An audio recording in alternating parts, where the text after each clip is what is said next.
Popcorn World.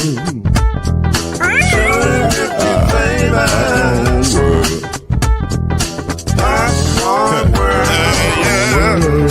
Yeah.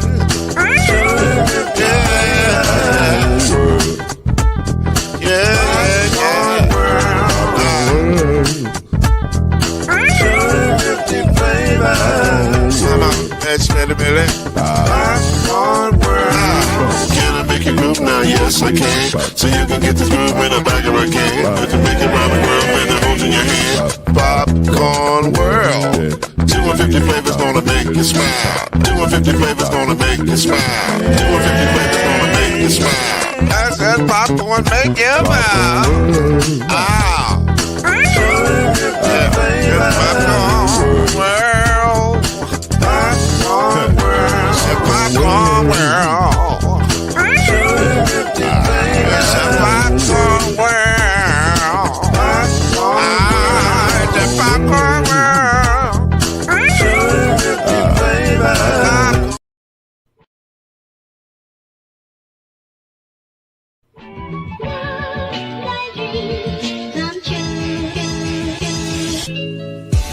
Now it's time for Believe in the ACC with our starting lineup. From Florida State, number 17, Charlie Ward. From Morehead State University, number 50, Lloyd Span. And from Murray State University, number 2, Kendrick Haskett. Get ready for the best sports show about the ACC in all the land. Believe in the ACC starts now.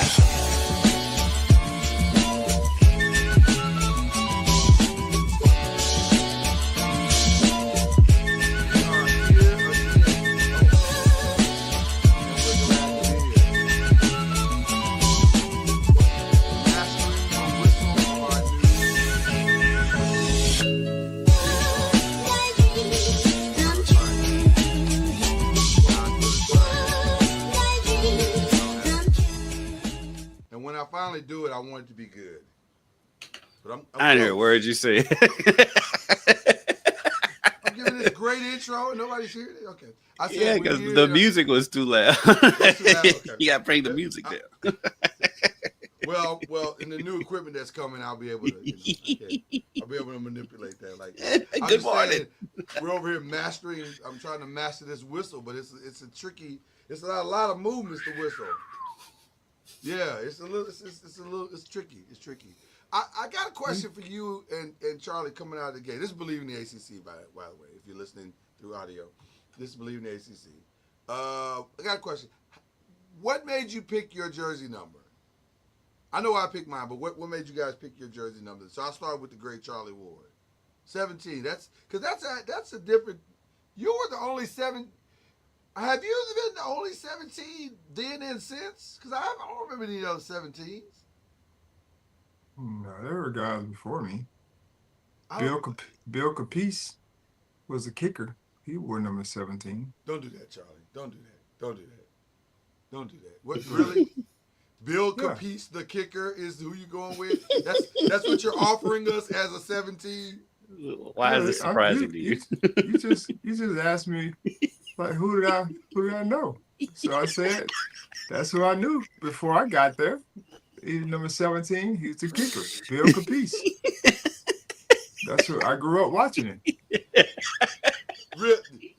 Charlie Ward. Yeah, Charlie was a punter, so he may. You know what Charlie he may have had a Bill Capice poster on his wall when he was a child. Let's start with you today, Charlie Ward. I'm just saying that was the guy that I grew up watching that wore 17 before me. I can promise you, this is the first time in history that someone has said on a podcast, I was all in on Bill Capice. I was all in. Hey. That is not happening on any other podcast but this one. Hey, Charlie spent time as a kicker. He did. So that's true. Okay, it stands to reason. Your fandom started in a very unique place. I'll just say that, Charlie. But Was But, Bill Caprice the reason why you picked 17? No. But, Okay.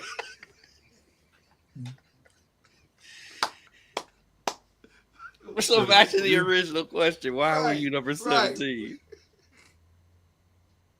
well, one of my heroes was Doug Williams, so that's how I chose number 17. Doug. There you I go. always forget about Doug. Doug doesn't get the love he probably deserves. Like, Doug is No. a legend. No, he does not He get was this. on some bad teams, and He was. That's what. And he had to go through those years.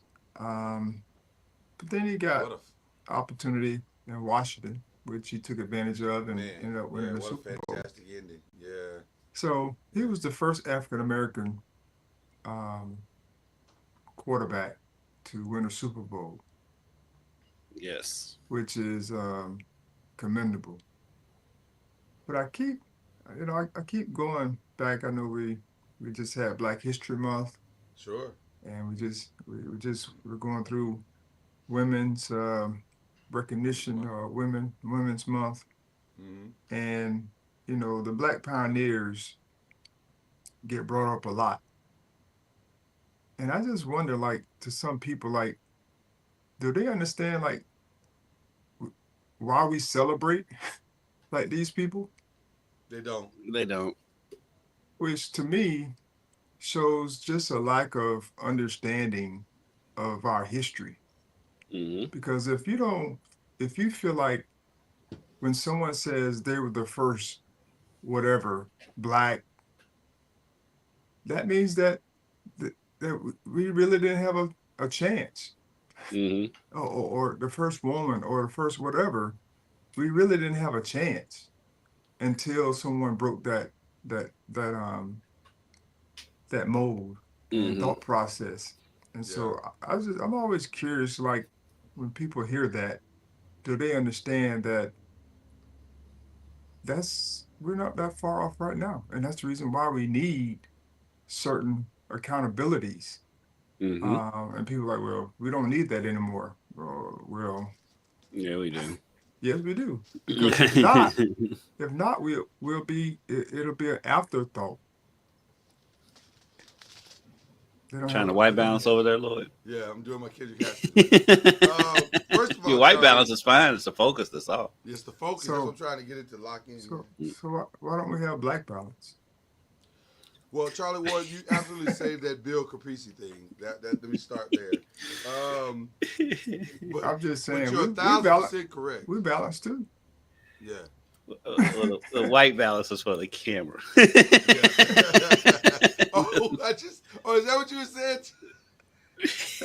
Charlie messing with you. Charlie's fantastic. First of all, you're 1,000% correct. It's amazing to me, Charlie, how someone's struggle has now been classified as someone else's guilt. And Right. we're not asking you to be guilty. We're just saying, because if we're being honest, most of you weren't there. So Right. the people that are actually guilty, they've gone on. But can we at least all acknowledge that there was an unfair thing, Yes. and this guy was able to somehow get past all of that, and that is a significant thing. So I don't know why that's threatening in whatever way that is threatening. The only thing we're asking for is for a level playing field. That's all we ask for. That's all we've ever asked for. Just Yep. Can we start the race from the same line? Right. Yeah. That's all we want. Yeah. So I don't know, but this turned really good. I didn't know where this Bill Caprice thing was going, but it turned out really good. Okay, Kendrick, what made you choose your number? Because I was a big Larry Johnson fan, and he wore number 2 at UNLV. I was gonna say my selection is not nearly as significant as Charlie's. I was a center, and in my mind, I gotta have a center's number. It was Ralph Sampson. Yeah. That was it. So, Makes sense. I used to think Ralph Sampson was one of the best things I'd ever seen in my life. Like, and the way he would palm the ball and just manipulate the flow of the game. I was like, God, that dude is insane. That's why I thought the Houston Rocket team, I said, man, they're going to win championship for the next 10 years. Hakeem Olajuwon and Ralph Sampson, how do you stop that? Apparently it's easier to stop than I thought. Well, they got a chip.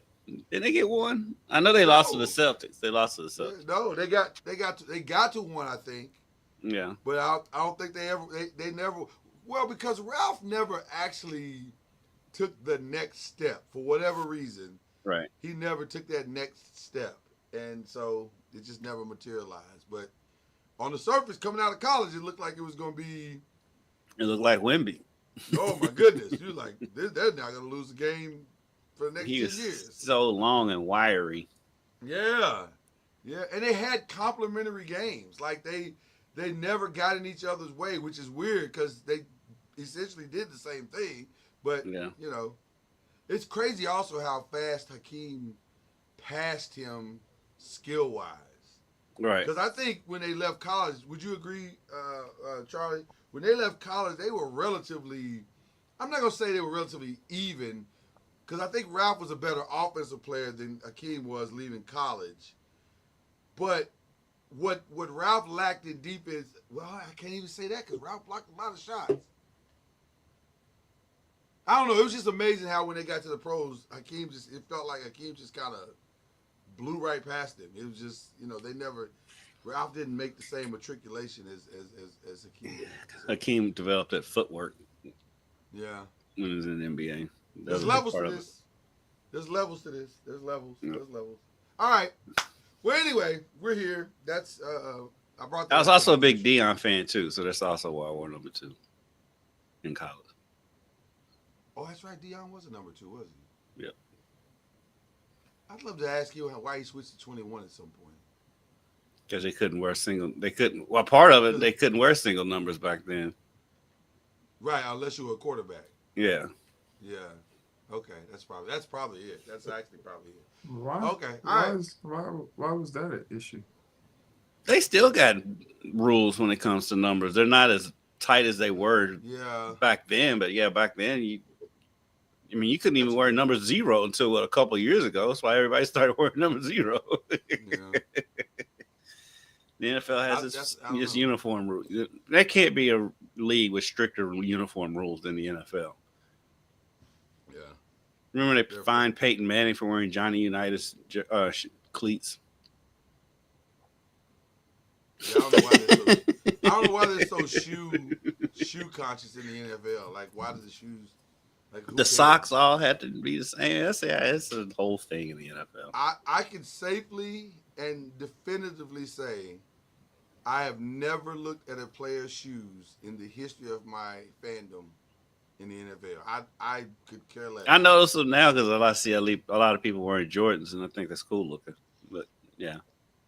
The only thing I care about your shoes is you're not slipping when it's cold and icy. They were honoring Johnny Unitas in the game, and Peyton Manning either wore cleats like him or he wore his socks like him. It was something that he got fined for it. Yeah, probably had to be the same color, or there's a color issue. That normally was the case at one point, where they had to be the same color. Whether it was white, it could be a variation of white.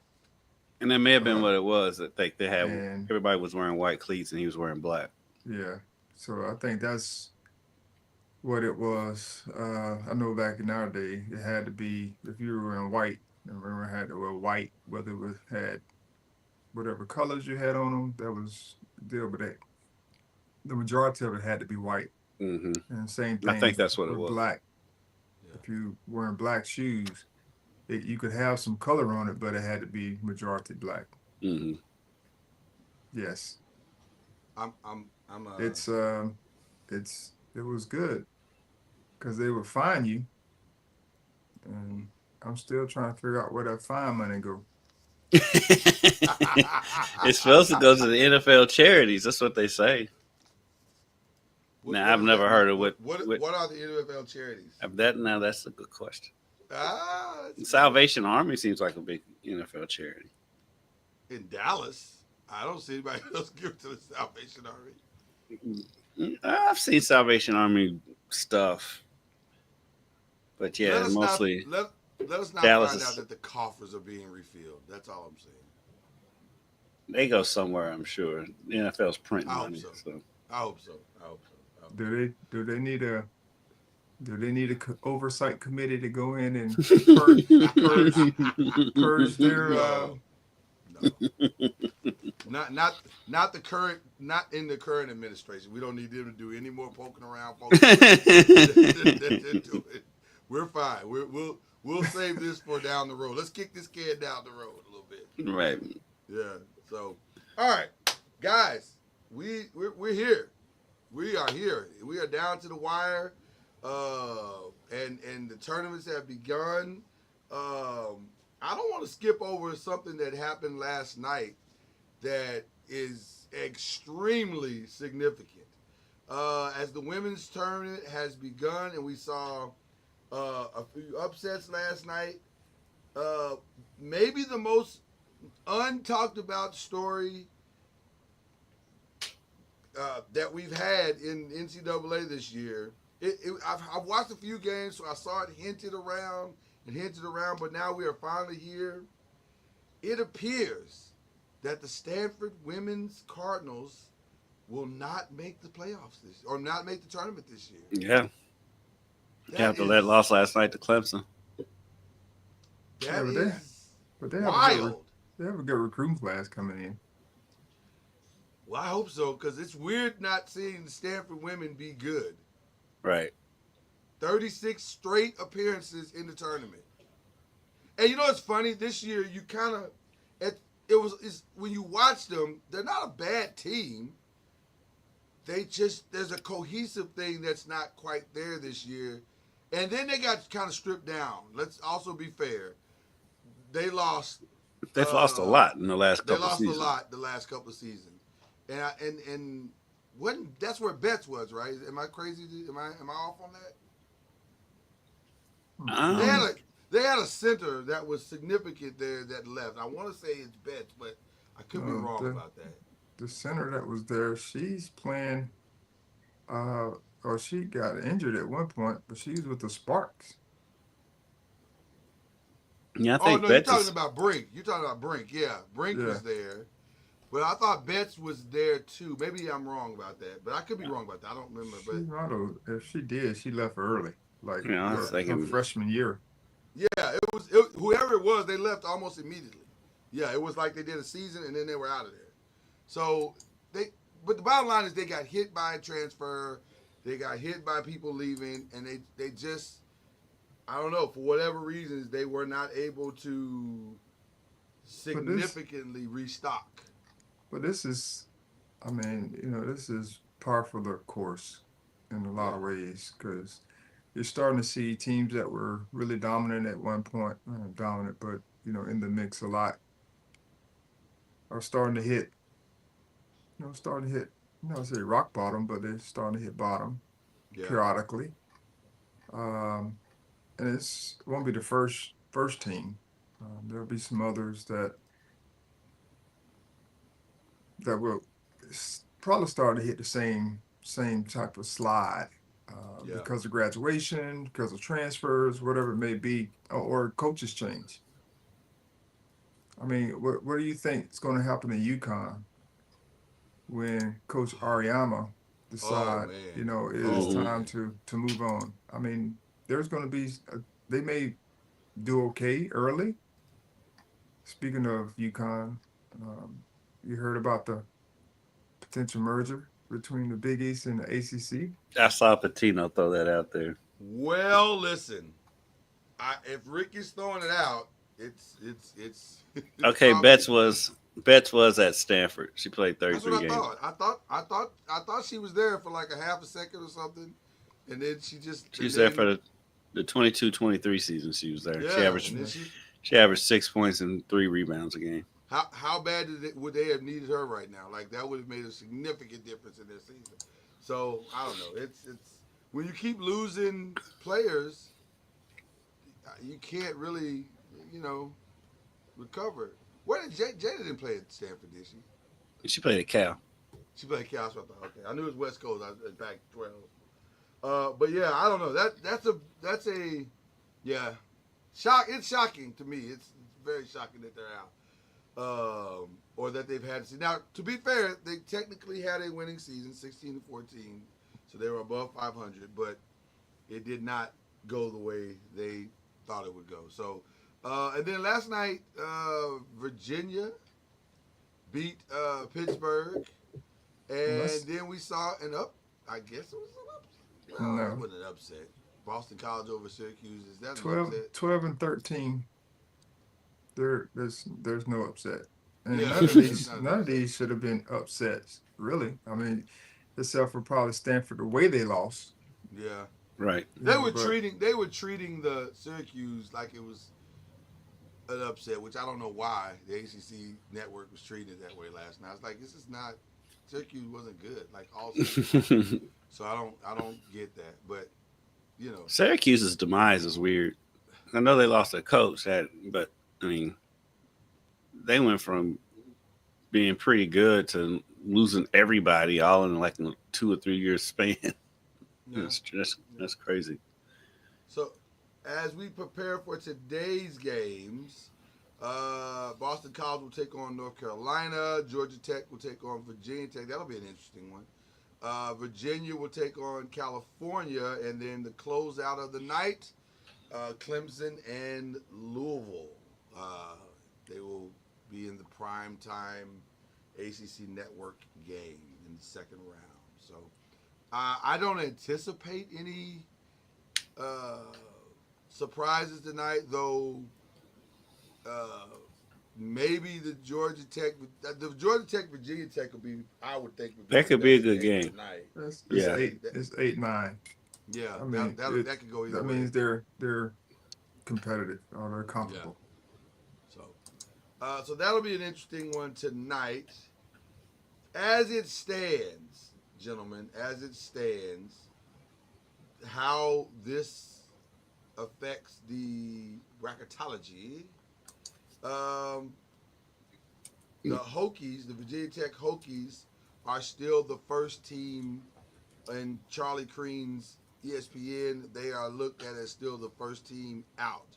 So Virginia Tech 1,000% needs this win. Like, they need to stack a couple of wins probably to assure that they're going to get into the dance.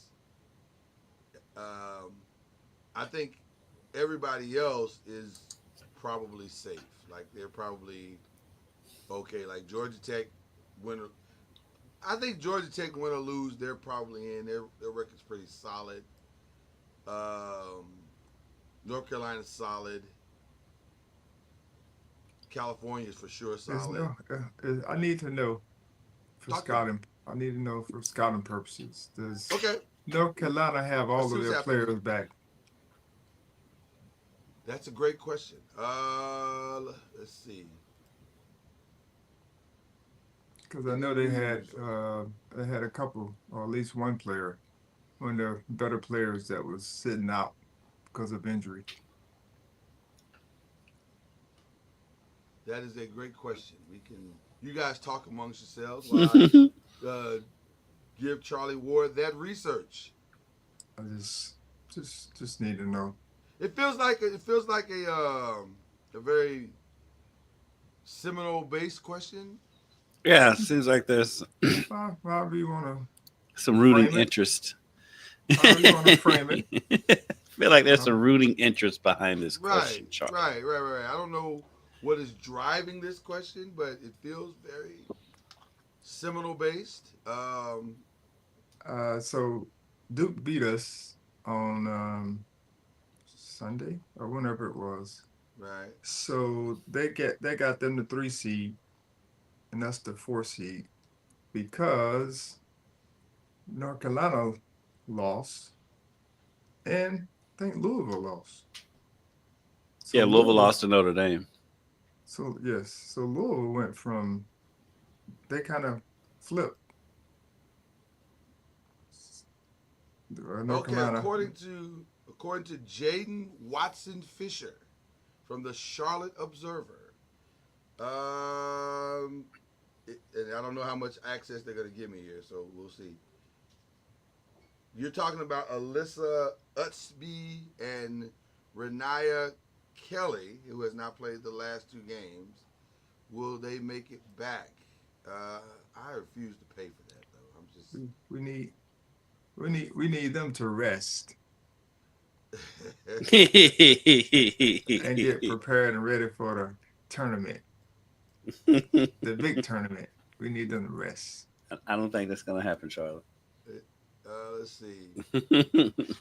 She rested last week, so I think you might be out of luck. It looks like Alyssa for sure is going to be back.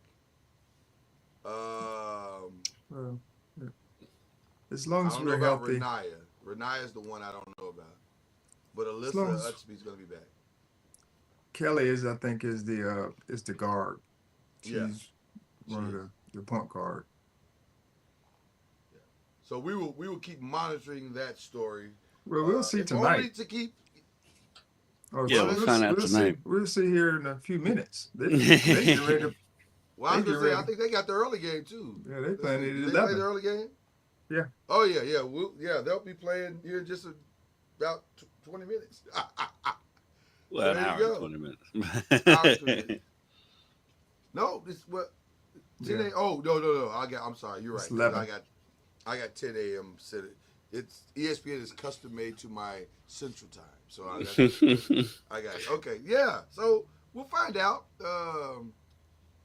I have a sneaky suspicion they're both playing. Which is why they set out those last 2 games. Thinking it sounds like that's what's going to happen, Charlie. I wouldn't. Like I said, I'm not holding my breath. I was just asking a question to see how we may need to prepare. Do you send Coach Brooks notes throughout the week? Charlie doesn't send her no notes. Hey, watch out for this, and your zone needs to tighten up, and I mean, I know you guys are close. No, I don't send her those type of notes. Okay. You said the prayer quotes and stuff like that. Just encouragement. Oh, look at you're like a big brother to her. So you're like her big brother, her mentor. No. No. Hilarious. Well, so that's what's going down today in the women's game. The men are wrapping up their season, and I want to ask you guys, because I'm drawing a parallel here, because just when I was ready to give Auburn all this credit, and I was like, I may have been wrong about Auburn. Like, Auburn might be. Then they go last night and get smacked around by Ole Miss, with a late season court storming. No, was that Texas A&M? Was that Texas A&M? I thought it was Ole Miss that beat them last night. No, it was Texas A&M. And it was on, what's today? Thursday. It was on Tuesday. Who lost last night? Was that Alabama or Auburn? Alabama lost to Florida last night. Hold on. Yeah, Alabama lost at home to Florida. Yeah. High scoring game, 99-94. Tennessee last night. Ole Miss beat Tennessee. Well, listen. Yeah. Auburn lost to Texas A&M on Tuesday. There was a lot of losses. Is what I'm saying. My point is, I can't. Just when I was ready to give them credit, they did exactly what I said they were doing. Like they're susceptible. So I want to ask this question, because here's Duke playing great basketball at the right time. Here's Louisville. Right, I was going to say North Carolina. Here's Louisville. Here's North Carolina. All playing great basketball at the right time. So the question I have. Are you asking this question?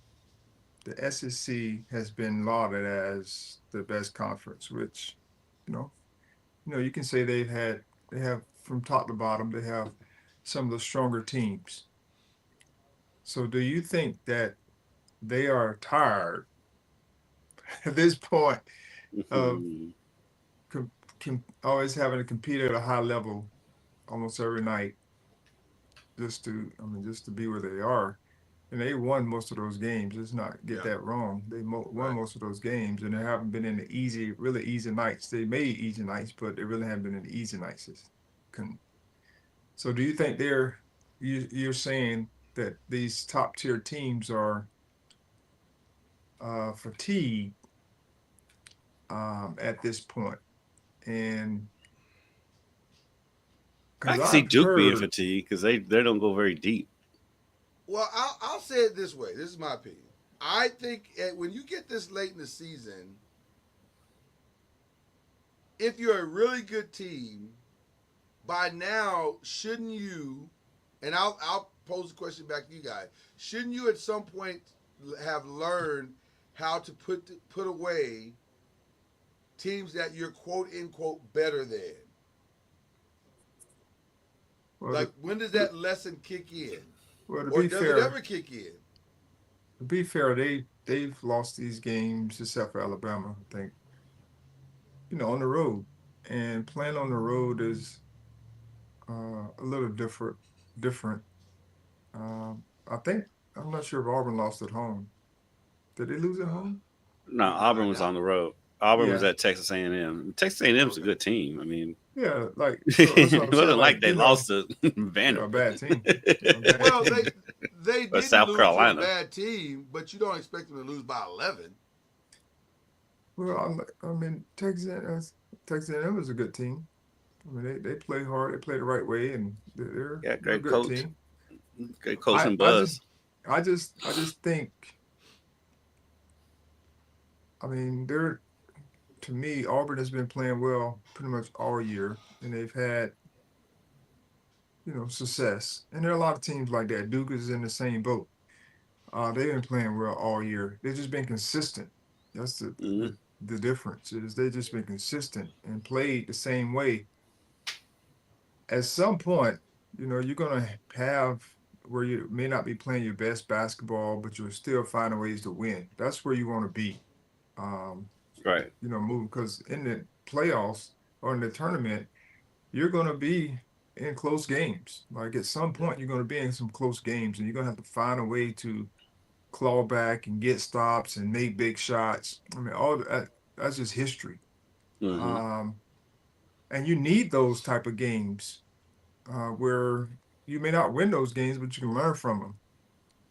If you win them, that's great. But if you don't, you still have to learn from them. So I just think this is good for Auburn. I think it's good for Alabama. I think it's good for even Duke. Duke, if they lose in the ACC tournament, not saying they will, but I think it'll be healthy for them as they prepare for their stretch run. Because I heard, someone on talk radio talking about should these teams who have, the locks already locked up in a tournament, should they start sitting some of their players um, because of rest and what have you? And I That's was a tough like, I don't think that's happening in college. Like one. college Yeah. players are like, if I can play, I'm playing. I'm not Right. sitting out. Right. I can sit out. And then I don't even know what the benefit of that would be. Like, I get I rest, but when you're 21, how do And you you, and rest the, at and the games are 21? 40 minutes with timeouts every 4 minutes. I mean, I don't know No, if that's the answer. I don't know if that gives you any advantage whatsoever. no, Yeah. especially if you're a team that's gonna get a bye. I mean, Right. right. Yeah, you're getting he's, rest. You're You're getting literally rest. getting dou- rest. he's Right. doubling triple buys or whatever it is. Yeah. I mean, Right. you're gonna rest. Like you can get some You are rest. gonna rest. Yeah. Like after your last game, if you have multiple buys, I'm sure the coach is going to give you a day off. Like Yeah. that probably be healthy. Just take a day off. Don't do anything. Duke's Do got to whatever play it like is 2 that you want. games, 2-3 games. And then we get Max. prepared and ready for the tournament. So I don't buy any of that. I think the top tier teams will play, but there will be some upsets as well. I mean, we've seen it Absolutely. play out. Absolutely. Yeah. There always are. There always are. Especially in the ACC tournament. A lot of times it never goes the way the chalk says it should go. Right. Yeah. But we have started to see I think North Carolina at one point being, doubted about getting in. Oh yeah. I mean, they've taken advantage of their schedule. Let's not sugarcoat that piece. Yeah. But they're playing solid basketball. Like they're playing winning basketball on both ends of the floor. And so we'll see how it fares on Saturday because they'll be playing. Hopefully they play much better than they did at Duke. And Charlie, to that Robin. point, I want to ask you this question as a coach. Why do you think it takes so long to find your continuity for some teams? Like for North Carolina, they have literally battled this continuity issue all season long. And now just in these last again, schedule has helped tremendously. So but why do you think it takes so long when you have that type of talent to find that continuity? Well, who do they have coming back?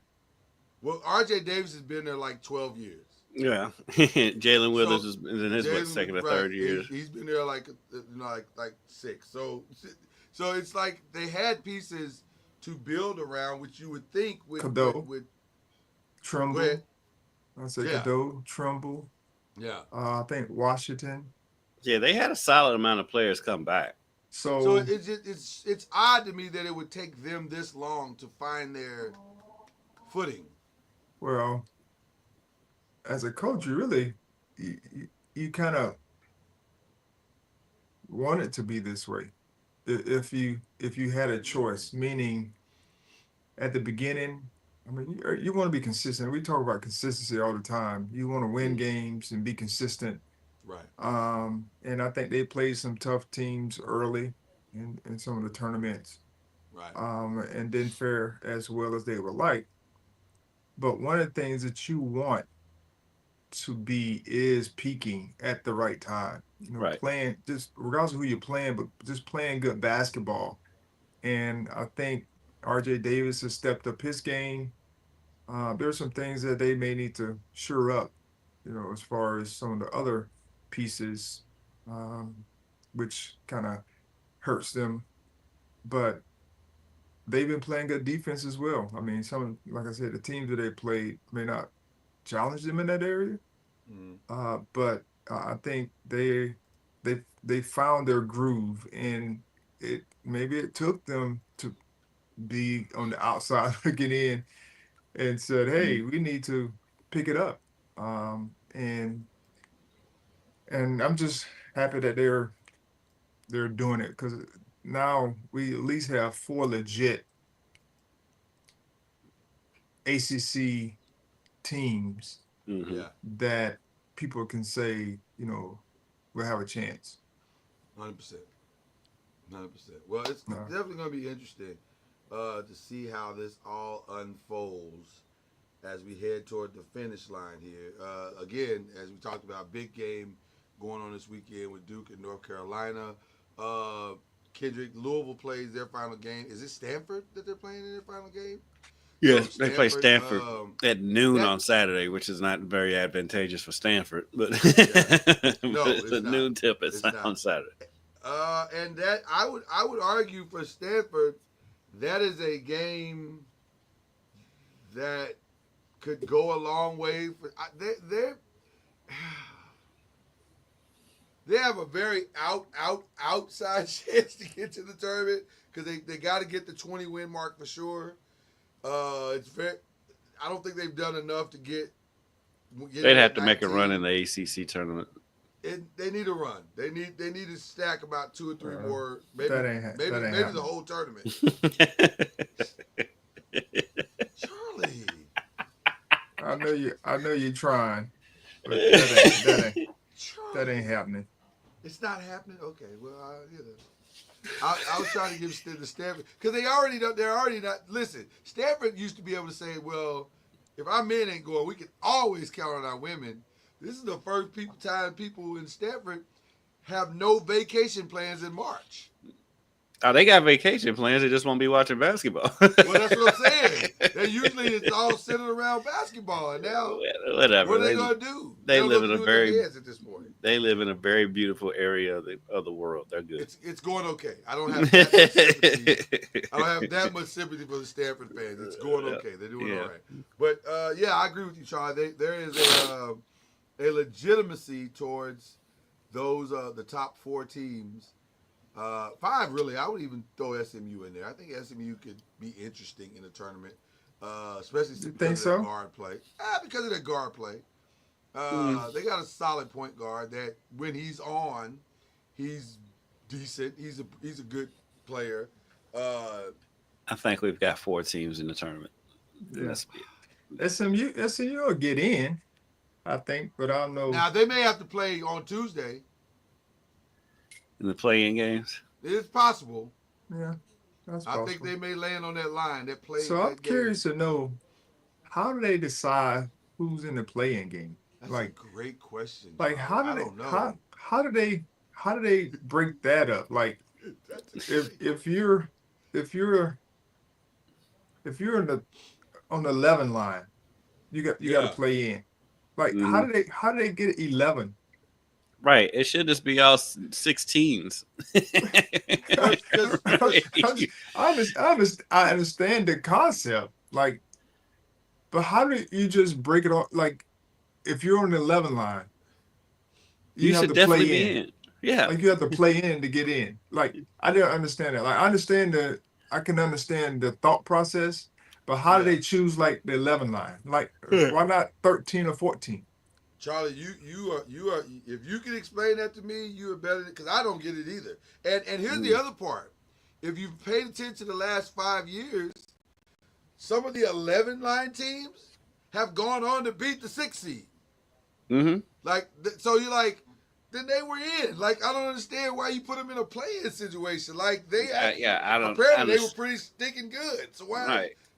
Yeah, I don't understand that either. It's like so I can see if it was just all the bottom seeds, that makes sense. But an 11 seed is usually pretty firmly into the tournament. That seems like you got in. It seems like you're solid. That's what I'm just trying to figure out.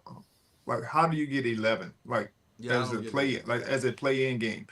Like you said, it should be if it's going to be play-ins, it should be like 16 to 15. Right. I'd be okay with that. Yeah.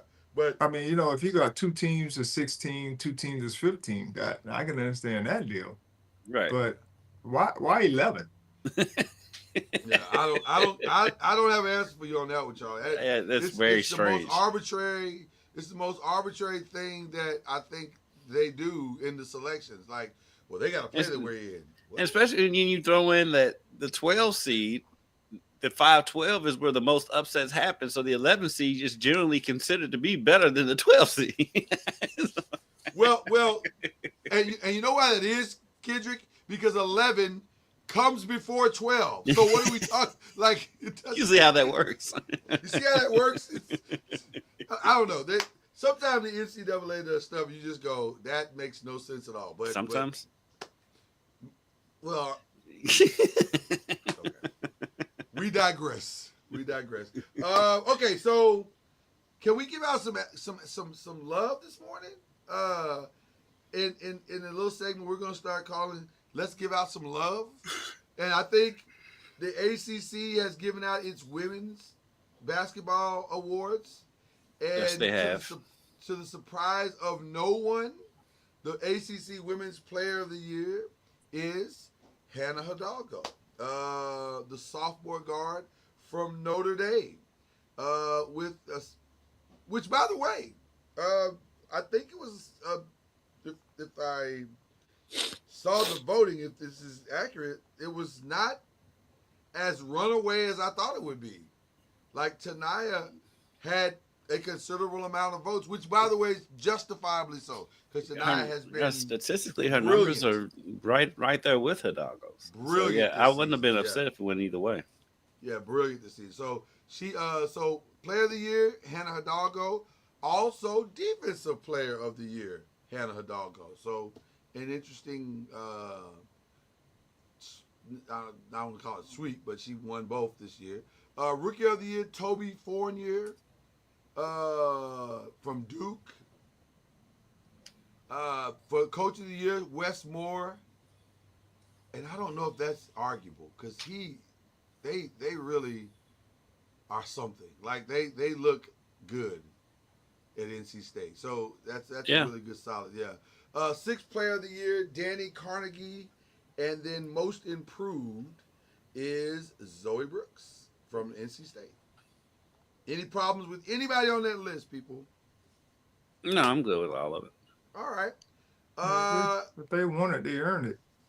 I agree. 100%. I agree. Our very own Jada Curry, friend of the pod, made first team All ACC. So congratulations to her. Bree did have two first teamers. I was going there, Charlie. It actually had three. You actually had three. Tanaya made it. Tanaya. Michaela Timpson made it. And then also Omaria Gordon. She got OMG. it. Yeah, OMG. OMG was first team? She was first team, yeah. Oh, wow. Yeah. Who else was on the first? You see a little surprise on that. Well, it's a weird list because it's a lot of people on first team. You're right. How many slots do they have? I don't understand how this is done, but this is that. So the first team has like 15 names on it. So it's like Hannah Hidalgo, Tanaya Lawson, Olivia Miles, Isaiah James, Michaela Timpson, Sonia Citron from Notre Dame, Kamora Johnson, Sanaya Rivers, Alicia Utsby, we talked about earlier, Khadijah Faye from Pitt, Zoe Brooks, Kara Dunn, Toby Fournier, Jada Curry, and OMG. All on team. So essentially what it is it's a team. Like it's an actual team, yes. A normal team. Yes. Notable names on the second team. Haley Cavender. I feel like she's been in college a long time too. She's working. Which one has been dating Carson Beck. I think it's Haley. I think it's that one. Is she dating Carson Beck? Yeah, one of them is. I'm pretty sure it's Haley. Wow. Okay. But that's why we figured out he went to Miami. And he had his Lamborghini and Mercedes stolen, which is crazy. That sounds about right. In Miami, that sounds about right. Yeah, they both had their cars stolen. But that's crazy. It's crazy that those were his cars that were stolen. At 100. Well, if he had his Nissan Sentra stolen, I'd be like, all right. What's crazy? What's crazy? That he owns those things or that he thought he could own those things in Miami? That he owns those things. Yes, that he both owns are a those little things. loopy because, bruh, if you thought you were going to be able to get away with owning that in Miami and somebody wasn't going to try to touch you, you're bolder than I thought you were. But how do you steal a Lamborghini? Like there should be safe. If you're paying that much money, it should be the safest car in the world. This should be the safest car in America. Even without a key, even with the key, you shouldn't be able to steal a Lamborghini unless somebody just came and told you. That's something totally different. Yeah. Now, if they told you, I can understand. But if they just came and just took the car, like, come on, man, they need to take that Lamborghini back. Yeah, there's something fishy with all that. Because, I mean, he had 2 cars stolen. She had, a car? She may have had 2 cars stolen, too. I'm like, come on. Hold on. Well, let's just back up. Why do they have 2 cars? I think he had 3. I think 2 of his 3 were stolen. Charlie, he's got to get to practice. She's got to get to practice. I don't know, Charlie. He's got a photo shoot. She's got a photo shoot. Right. Like I said, why do they have? Because they each had cars, like 2 cars. Right. It's not. Why do they have to have 2 cars? Okay, Charlie. Look, the NIL deal that they signed gave them the option for 2 cars. So the yeah. dealership delivered 2 And cars. those Cavender twins have made a ton of money on NIL. Oh, they've done quite well. They've done quite well. They may never leave college. It doesn't feel like it. And by the way, why should they? They're doing very They left well. college and came back. They quit, but Right, they sat out of here. They had left Miami. They were like, we're going We are career students now. Yeah, they got into the WWE at one point. And college has become a very lucrative business for the star college athlete. They're doing well. And by the way, you don't even have to be a star. Yeah. By the way, Those- right? You don't even have to be a star starter. players. Like the girl at LSU that's on the gym team, she's like maybe the 7th best player on the gym team. Yeah. Or the gymnastics team, but Yeah. she's killing it. She is absolutely killing it. So I don't know. So I asked this question: Livy Dunn. Are they considered students or are they considered athletes? Yes. They're considered business people. Yeah. They're This is considered their commodities. Right.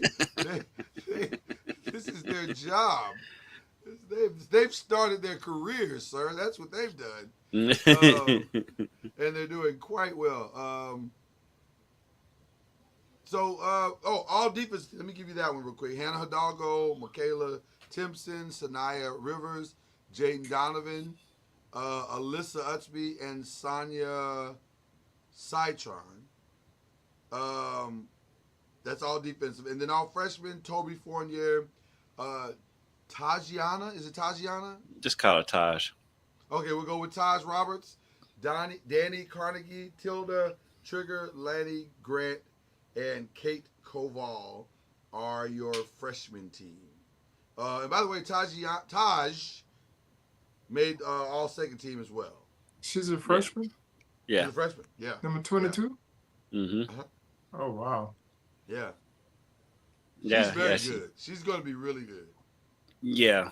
Because she was the least touted of the freshmen that Walls brought in, because the others had the big names with McKinley Randolph, who's Zach Randolph's daughter, and Gilbert Arenas' daughter, Isella. And so can I ask you a question? She kind of flew under the radar. Can I ask you a question that is completely random and off the subject completely?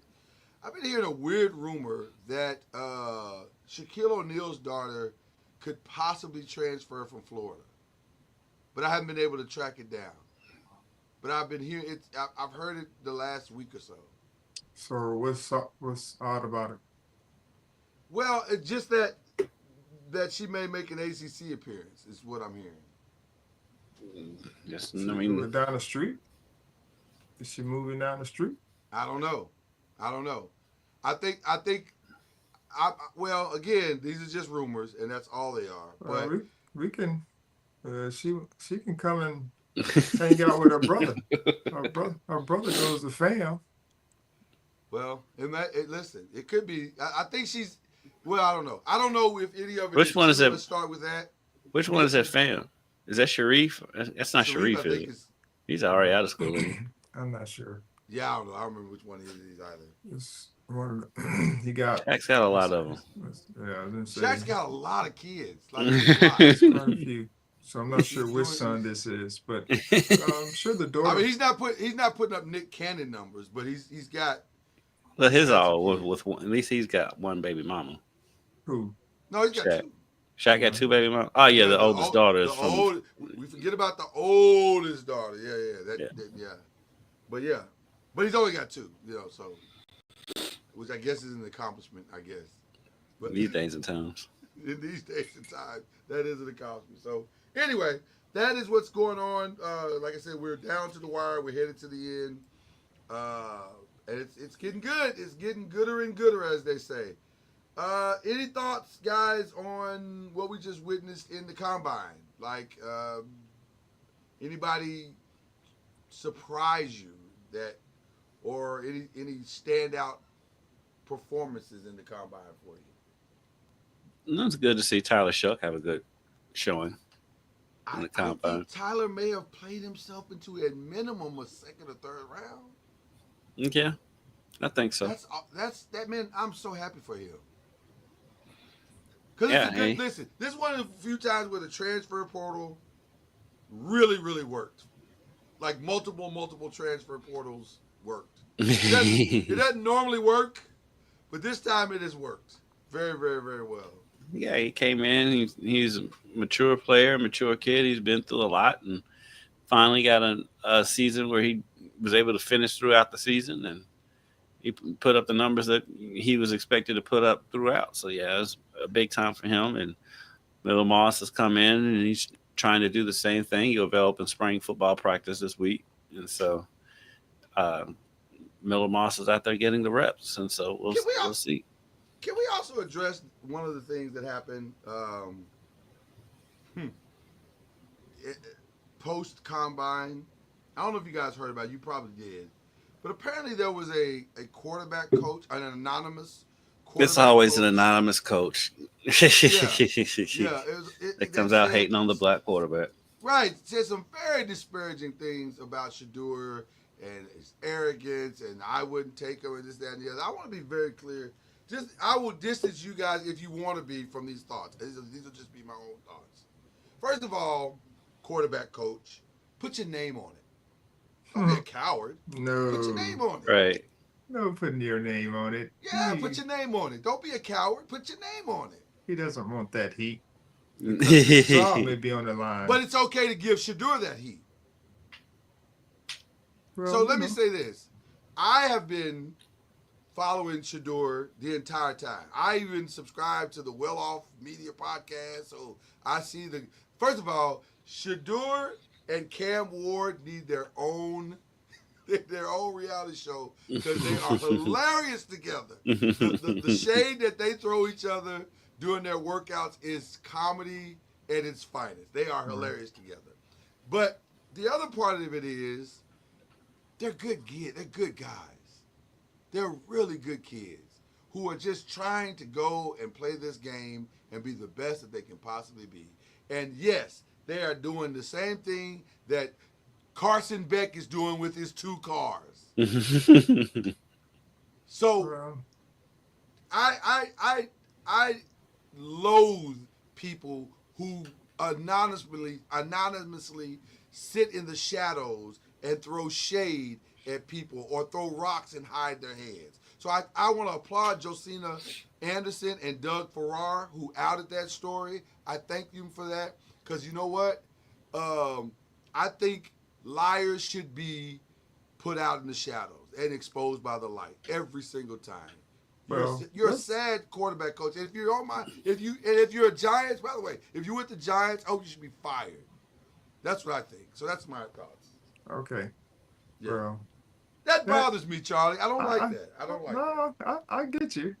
However, okay. I agree that, if you're going to make an anonymous quote, put your name on it. But some people don't want that heat because of the fear of their name being out associated with the quote that is not properly popular. But that's people, But the other thing is that's his opinion. Like I heard that as well on talk radio the other day, and that is his opinion of and thought process of Shedeur or Cam or whomever it may be that they were talking about. But when it's all said and done, you just need one team. And so I don't know who team he represents or what have you. I'm sure there are others that see that brassness as an opportunity for him to be the best that he can be in them crucial moments. You want somebody that has confidence in their ability, and they backed it up.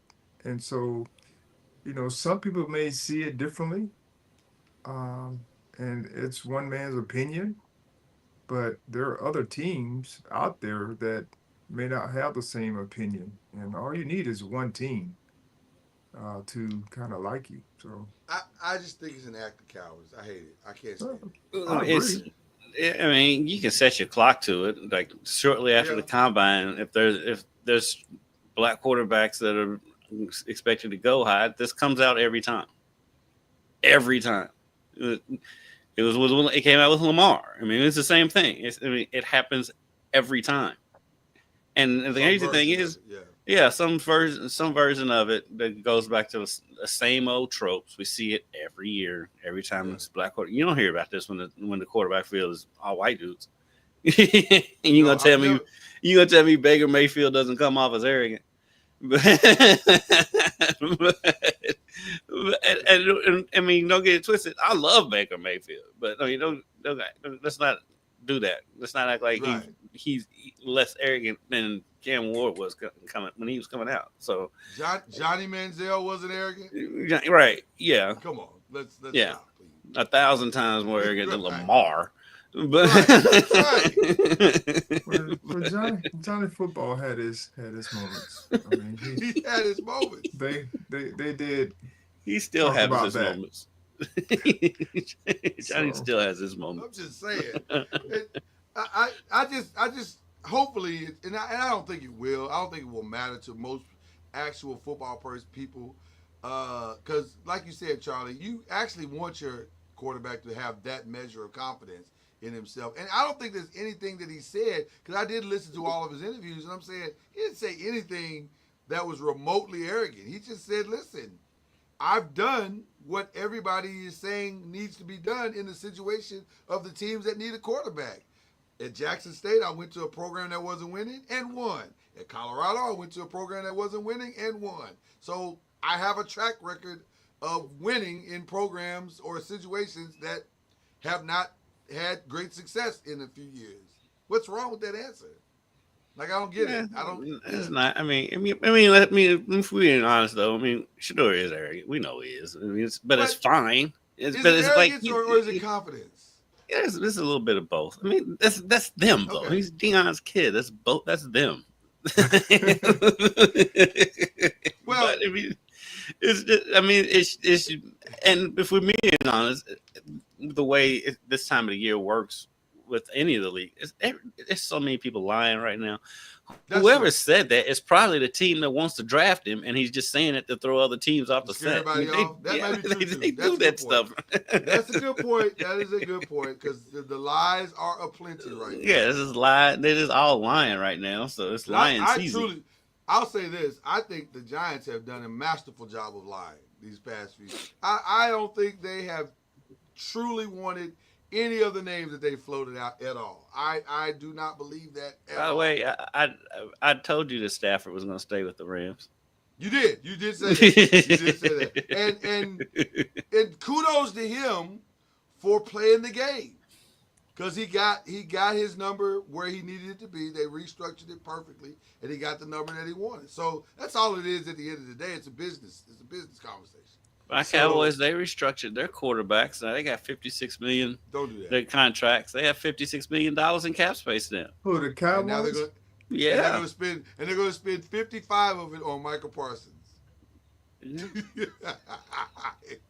No, he won't be. He's going to get 55 a year, but I mean, he's going to get a chunk of it. They have money to go out and get. They got money to go out and get somebody, but they won't. They won't. It's what it is. CeeDee Lamb and Dak Prescott both restructured their deals, but I don't trust Jerry. I wouldn't. If I were them, I wouldn't have restructured anything, because he's not going to go out. He's not going to use that money. Right. No. So I wouldn't restructure anything. So I'm sitting here watching the combine list. Mm-hmm. Right? Yeah. Who does Miami have coming back? That's a good question. I just know they got Carson Beck. That's all I know. I would say back, I don't know. Because their defensive line, they got Tyler Barron on here. Their linebackers, they got the Francisco, whatever his name is, Magua, mm-hmm. who's pretty good. They got offensive line Jalen Rivers, who's their best offensive lineman. They lost the quarterback, of course. I think their running back here is Damian Martinez. And then the tight ends, Elijah Arroyo, who's solid for them. He's very solid. And then I look on the wide receiver list. Yeah, all of them. they got Sam Brown Jr., Jacoby George, Restrepo, Restrepo. and I'm like, who the hell coming back? They just reload, Charlie. You know that. They have a long history of reloading. Just ask them. Charlie, I've announced this to you before on this show, and I will announce it again. The U is back. Back to being what is the question? But they are back, and I don't know. Charlie, I don't know. And especially with the O line, you really have a lot of questions. And then Carson Beck, it's not Cam Ward. Like, no. Well, I was gonna say they paid a ton, and by the way, they paid a ton of money to Carson Beck. Yeah, they did. So, which means enough they to where he got his Lamborghini stolen. Right, which is probably which means they probably don't have a lot of money to spread across the rest of that roster. So, and he's coming off an injury to his arm. To me, I just I understand why they do it, like, but yeah, to me, he's not going to take them to the next level of getting into the playoffs. I 100% agree. And they pay, and somewhere they said they paid like $4 million. I think it's $4 million. That's the number I heard too. That is crazy. Like, I understand. I mean, it's good work if you can get it. I agree. I'm just saying, whoever the GM is, might be like my man Nico at this point.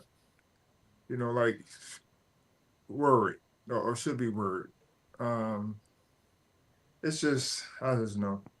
What does Miami have to achieve this year to justify those numbers? Nothing short of an ACC title, right? Nothing short. You got to be playing the championship game. Yeah. For that amount of money, yeah. At least. Good luck. And then you're hoping that you can get in the playoffs. You got to win. You got to win the Stellenberger Boots Trophy. You got to win that for the second year in a row. All right. Charlie, I'm with you. The thought process. That's the trophy that Louisville and Miami play for. It's some bronze. Howard Schnellenberger boots. That nobody really associates with Howard Schnellenberger. Charlie, Miami. Good luck to you. Should have been a pipe. Should have been a pipe. I think they just should have been a pipe. Yeah, pipe just overpaying for people. It feels like. You know, that's the Miami way. But they're not the only ones. Let's be clear. No. They're not the only ones. There are a lot of people that overpay. No. A lot of people that overpay. We were actually relatively close to a full-on meltdown in Ohio State, and somehow they found a way to turn it around. So let's be clear. He was halfway out the door. And I give a shout out to Louisville because we have no idea what the numbers were for Miller Moss. We don't get their number. Their numbers aren't on Front Street as much as they are for like other schools.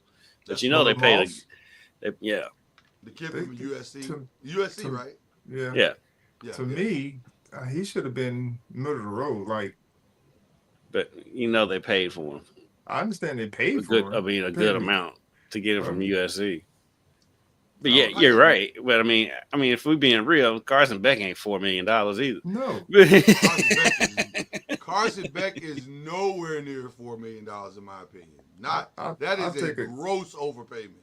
I'll take a solid $1 million quarterback, develop him over, or if he has something to work with, I should say, and then get him in the system and then work with him with what we have. But to go and pay for a guy who, to me, was on Carson Beck, for instance. He was on a really, really good team. Like, he was on a good team with great defense.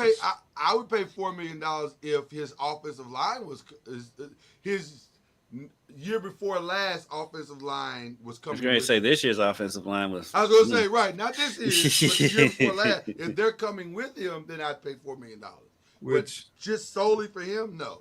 Which made him to me, showcase what kind of talent, elevation he could be to a team because he didn't have the best offensive line this past year, and he struggled up until fourth quarter of games when he got hot.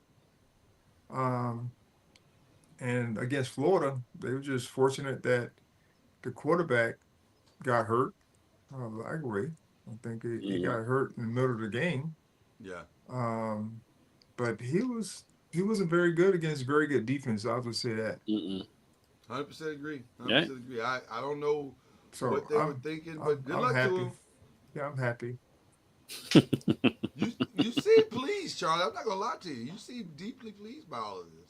No, I mean it is what it is, but I feel like an old. Did Florida State get somebody? Who did they get? A quarterback. They did. They got they have a new quarterback.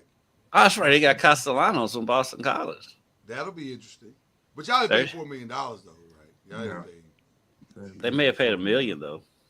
That's what I'm saying. Is he worth $1 million? Is he worth $1 million? Well, in this day and age, they're worth what somebody's willing to pay you. Yeah. In this day and age, that's a bargain for a solid quarterback. I mean, I'm not going to say he's over the top, but what the thing is that what you have around you definitely can play a big part in your success as well. And so they surrounded him with some really good players, talent-wise. So we'll see. All right. Well, should be a fun weekend. I do want to ask you this, Charlie. This is just us, now talking about other stuff that's going on in the world. Are you as impressed with? Because Kendra and I talked about this yesterday. Are you as impressed with what is going on with age 40 LeBron as we are? Like, that's 50,000 points. That's a lot of points. God, said that he's been there a long time, but still, 50,000 points is a lot of points. Well, the dude's been playing forever. I mean, he's been. This is his 22nd year, and he came in. When he came in, he was a top player. So to eclipse that mark, it's a lot of points. But his career, dictated it. He was at Cleveland and he was the king there. He scored a lot of points there. So everywhere he's gone, he's scored a lot of points. So yes, it's a big number, but for his career, it's understandable. And so, probably won't ever be done again. Because how many people played it? 22 years and played a high level at 22. You're 22. I mean, there's only been how many people have actually played at 22? Is Vince and LeBron? Is that the list? It's not very many guys. It's not very many, yeah. And especially ain't that many that's still dominant. well, dominant shrinks the list. I could say dominant shrinks the list down to one, but it's Vince stayed a long time as well. Before I'll let you guys go, any thoughts on the Bosa release? That was kind of surprising. I was surprised by that. But yeah. Well, let's just be honest. In this day and age, what is surprising? Right. I mean, anything in this day and age. You may not understand it, but to me, I don't think it's surprising because people, we do anything. Like we wake up and we're like, oh, that happened. It's like a shock, but it's not really. To me, it's not a surprise that, especially in sports, that someone that you feel is maybe untouchable get touched. Let's think about Luka. Yeah, I was gonna say. I guess it's almost like it feels like these teams are having tariffs put on their baskets, their sports teams, because it's like You're getting rid of. It's so hard to find good players, and to be so willing to get rid of good players. It's like they got rid of him and Khalil Mack. Right. So the very foundation of your team, of your defense, you gutted it for. I don't know. So with a lot of young players, and I think Jared Verse, guys like that, they kind of skew people's thought processes 100%. because 100%. if you have draftable talent that's very similar in the sense of a Joey Bosa. And Joey Bosa, let's be honest, I mean, he's been injured a lot. Yeah, he has been injured a lot over his career. And so at some point you're like, why don't we just go get someone that's very similar to him? They may be younger, but they may be the Jared Verse, where they come in and wreak havoc. Or we go find someone in free agency that to go to the other side, and we match those two up, then we could still have a formidable, and they may be younger, than Khalil Mack and Joey Bosa, and so you never know the thought process behind it. And money may be a driving force as well. It's all money. It's definitely all money. Trying to make that work. The Chargers aren't exactly in a win now mode, so it's a money thing. It's been with the salary caps and everything. I mean, it's just a cap move. Yeah. And hey, maybe Dallas will go out and spend part of that $56 million they freed up on Joey Bosa and bring in another pass rusher. Yeah. Because that's what they need. They need somebody who can stop the run. That's not exactly Joey Bosa's thing. So, all right. Well, listen. DK Metcalf is out there. He is. That wasn't surprising. It wasn't really surprising. Schefter was saying though, like for them to move him, they'd have to move heaven and earth because he wants to be traded to a contender, and he wants a new contract. So that's going to take a lot. I don't think he's getting both. I think he can get the movement for sure. But yeah, because anybody that's trading for him, they don't have the draft capital, or why would you give up the draft capital to do that? Like, and then have to pay him, the type of money that he's going to want to ask. I don't think they're getting both. He's going to have to go to a team where they build, they're building. It feels more like that's his reality. So, okay, so who are we shouting out today, guys? Who are we leaning towards? Charlie Ward. I'm shouting out Coach Leonard Hamilton. That's right. Coaching his last home game on Saturday, and hopefully we can win. They had a tough loss the other night. Who did lose to?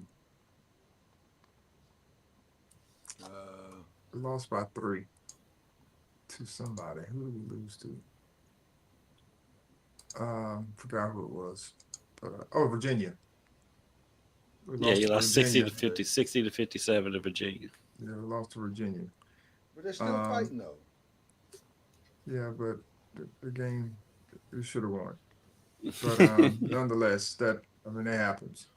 But just happy for him and his career.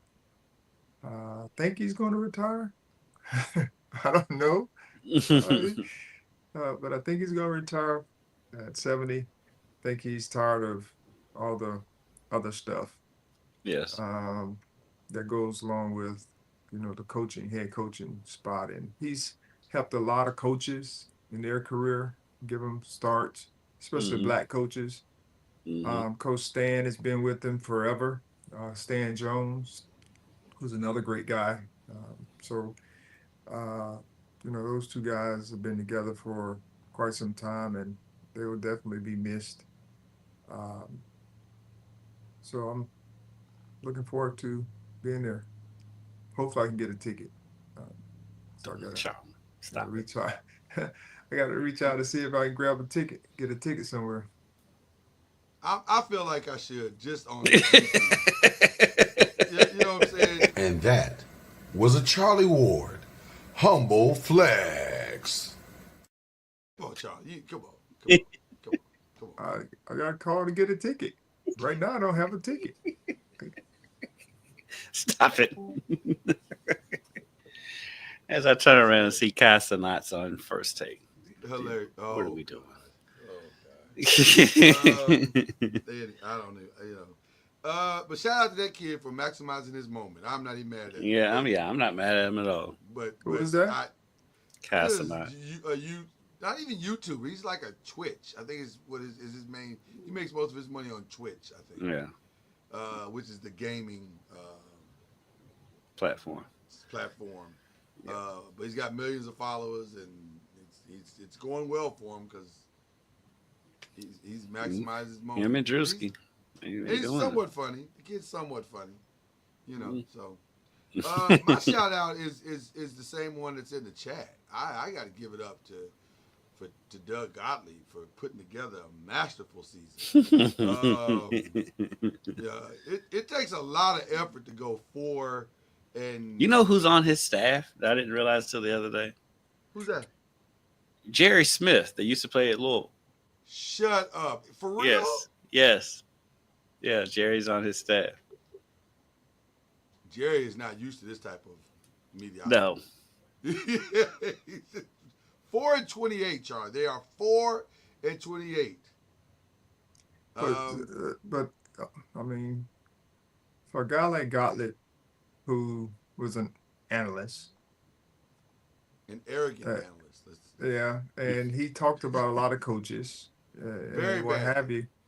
And so now, to me, I'm happy for him to get this experience, because a lot of people think that winning is easy, and on the outside looking in, somebody else's job is always undesirable, or they're not doing a good job, or whatever the case may be.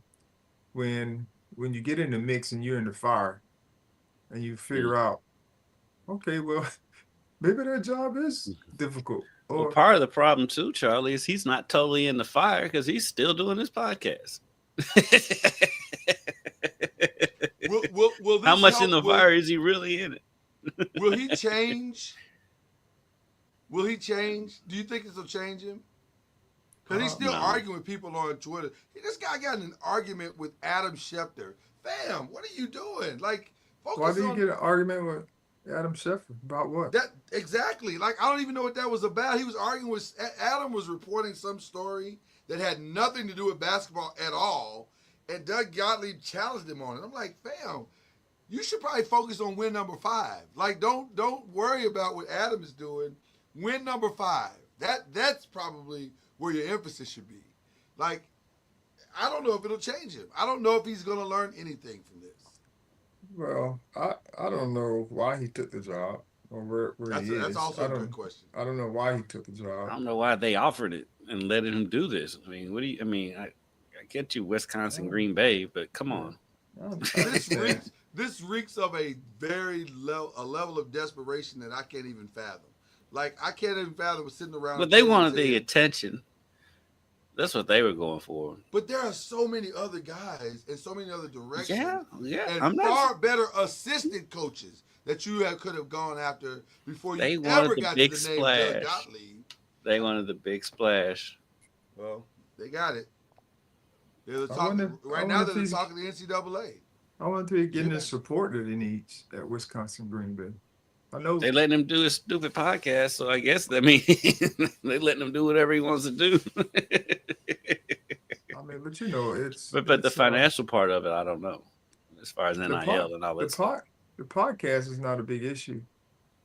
Because I mean, coaches do weekly shows. But he does his daily, and he travels for it. Like he was at Radio Row during the Super Bowl. And it's not a Green Bay podcast. Right. It's just regular podcast. It's just regular. It's him still talking about other programs and what they're not doing and who needs to do what. Like, fam, like, you need to focus. Like, this feels wildly unfocused. Yeah, that is. Yeah, it's still a national podcast. In, Doug. I'm gonna need you to lock in, brother. Like, you know. But this may humble him.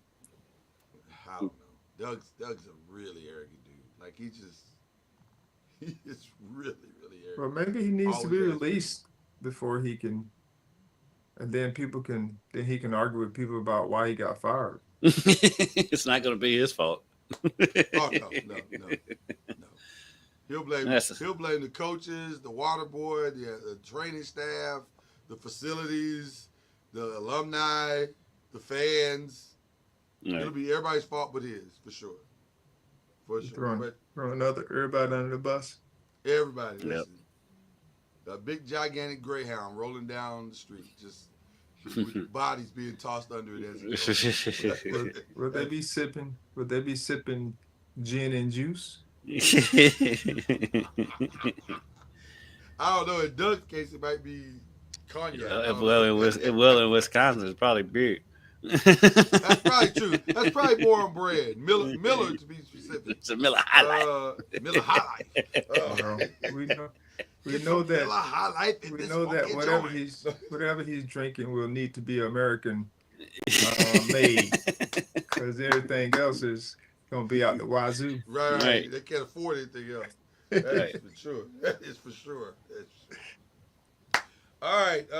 I gotta give my shout out. I haven't given my shout out. Yeah, I was gonna say you gotta give a shout out there. I shout out to the person on this shirt, the great John Bowl, a longtime anchor, won over 100 plus, maybe even 200 plus Emmys in his career. Just called it a career. His last show was last Friday.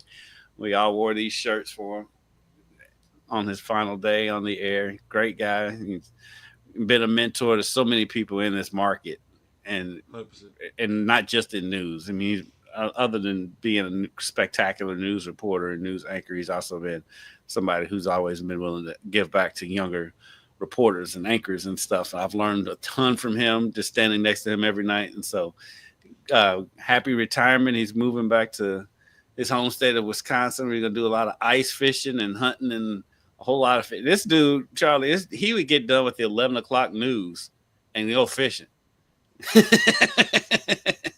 Midnight. So he's done Ironman competitions and all this stuff. And so, yeah, he's one of the greats, and he just called it a career last week. So shout out to Mr. John Bowl. That is wild to think that the refined and unbelievably professional and very good at his job, John Bowles, is an avid fisherman. Those are not two things I thought that would go together. Yeah, it's one of the pictures on this shirt. Yeah, right there is him holding a fish. That is not how I saw that. And then that's him from his Ironman competitions. So. That's cool. That's very cool. That's very cool. So yeah, he's awesome. Also, I want to give a shout out to my my homeboy Byron Lusby, who is who will be joining us at some point here in the next couple of weeks, because he is a former scout for the Indianapolis Colts, and he's going to join us for some draft talk. And also, he is the proud father of his freshman daughter, Bryn, who is at the University of the Incarnate Word, who is right now, I think, in the tournament, doing their thing, trying to wrap up their tournament or trying to win their conference, whatever that conference they're in. They're doing their thing there, so he is there supporting his baby girl. So shout out to them. She's a phenomenal player. I selfishly would like to see a bigger school come along and snatch her up. But at the Incarnate Word, she's doing fantastic. So shout out to her. Yeah. I have one. I just like these type of players because it kind of sums up who I was as a player. Last night, something happened in the NBA that had never or had very rarely happened. Had two players score 40 points, and the two players aren't the superstars. Right. Yeah. I love it. Peyton Pritchard had 43 or 43, and Derek White, who I mean, I'll take on my team in a heartbeat, had 41 points. Yes. One of them had 9 threes. And That was probably Peyton Pritchard. And the other one had close to that. I think Derek had 9 and Peyton had 10. So I just want to give them dudes a shout out because Derek, of course, is like fourth wheel on a really good team, but he's like a glue guy. And Peyton Pritchard is a bench player, and I mean, they were on fire last night, and I just and by the way, needed every one of those points. Oh, 100. Yeah, needed every one of those points because you had three starters out, or whatever it is, and so you needed all of those points from both of those guys. But that just goes to show you kind of the depth and how the 3-point shot can definitely elevate. The wildest stat that I saw this morning on Get Up was they said throughout the franchise history, the Celtics have had 65% of their games have had 2 Hall of Famers on the floor at the same time. And it's not even counting Jason Tatum and Jaylen Brown. So it's probably closer to 70. But this was the first time in franchise history that 2 players had 40 points in the same night. And it's like Charlie said, it's the 2 that's not the superstars on the team. Right. So that stat is unbelievable. And I love both those guys. I take both those guys in a heartbeat, especially. And no disrespect to Pritchard, because I think he's a phenomenal player and probably is going to win 6th Man of the Year this year. Sure. But he gets in you defensively. Oh, phenomenal. But I would take Derek White over. Well, that's why he 30% made of the Lakers roster right now. That's why he was added to the Olympic team over Jaylen Brown. Nothing against Jaylen Brown, but Jaylen Brown wasn't a good fit for that team, and so for what they needed. Yeah, I commend USA basketball for making that. It was hard, but he was just a better fit for that group. Yep. When they made that decision. 100%. Well, people, that's all we got for you today. I hope you've enjoyed it. We definitely enjoyed doing it. We always do. It's going to be a fun weekend seeing how the women's tournament wraps up. We got a huge game on Saturday night with Duke and North Carolina. Everybody else is ending their season as well, so that should be interesting. Probably not a lot of fireworks toward the end, but it could be some significant fireworks toward the end. And then we are off and running. March Madness is upon us, so let's get ready for it. Next week we are fluid, as Stephen A. Smith would say, because we have some other responsibilities, tournament responsibilities, there's some business responsibilities, so we may or may not be here next week. We'll see how it goes, but we'll keep you posted and post if we are, or if you don't see us, then you know why. So there you go. You know why. But that's the great Kendrick Haskins. That's the incomparable Charlie Ward. I'm Lloyd Spence. This is BLEAV in the ACC. I have to slow down these days. We got so many things going on. But we'll see you next time.